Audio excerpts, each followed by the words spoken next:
Oasis Audio presents The Bride of Blackfriars Lane by Michelle Griep.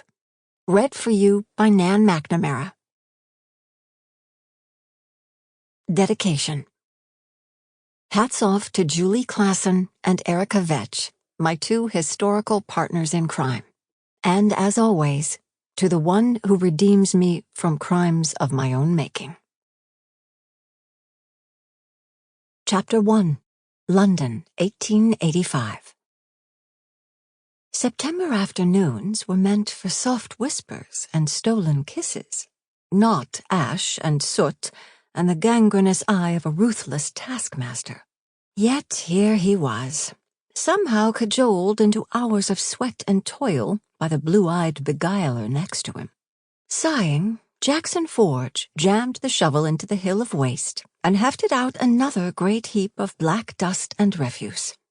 Kit Turner could talk a bandy-legged pirate into donning a white robe and joining a cathedral choir. Such was her silver tongue, just one of the many reasons he admired the fiery woman. Who would have guessed the streetwise imp he'd once thought a thief would soon be his bride? With half a grin, Jackson dumped his load into the wooden-framed sieve Kit held out, his eyes lingering on her. Even in a ragged blue gown and threadbare shawl, more coal-smudged than fresh-faced, she was a raven-haired beauty. He leaned on his shovel. "We've found nothing but rags, bones, and oyster shells. Aren't you ready to call it quits?" She rested the sieve against her hip, a jaunty tilt to her head. "I am no quitter, sir, or I'd have given up on a certain raw recruit of a constable last spring." He tossed back his shoulders. "You mean the constable who is now an inspector?" "The very same." His grin grew. "So, you do love me, then?" She glanced over her shoulder at the hill woman, the supervisor who'd been nipping at them all day, then edged a step closer. "I'd love you more if you'd stop harping about my so-called misbegotten scheme of working incognito in a dust yard."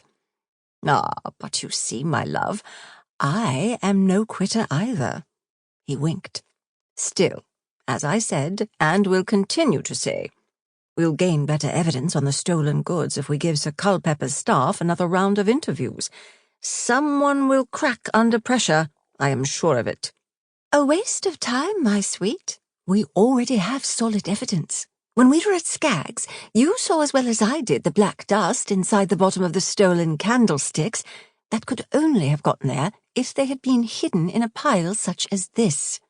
She swept her free hand towards the head-high mound of rubbish in front of them. "Maybe." He scratched his jaw, probably adding a good amount of grime to his face, but so be it. "I still say questioning the staff would have sent someone skittish and given away the guilty thief. And I still say the true thief isn't the chambermaid or the hall boy who disposed of the stolen goods via the dustbin. They are but small fish. Granted, we could net the minnow who no doubt was coerced into compliance, yet it's the carp who ought to be landed and gutted. Would you not agree, dearest?" He gripped his shovel all the tighter. She had him there, and the little vixen knew it. Silver tongue, indeed. "So?" Her lips curled into an indicting smile. "The gentleman concedes, does he?" "The gentleman concedes to nothing, but wishing he could steal away to that corner over there." He tipped his head at a shadowy cleft between a row of barrels. "And kiss that smug grin off your face." She arched a brow. "I'd like to see you try, sir." "Oh, would you now?" He lunged towards her.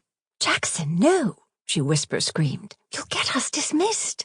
A triumph upon triumph. With a waggle of his eyebrows, he jammed the shovel into the pile, and the tip clinked against something metal. Instantly, they dropped in unison to dig through the mess, a race to see who would come out the victor. His fingers bumped into something hard, and after more scratching, he pulled out a very dirty and now slightly dented gravy boat. He brushed away the soil, then blew off the bottom. Squinting, he examined the hallmark stamped into the metal. Sample complete. Ready to continue?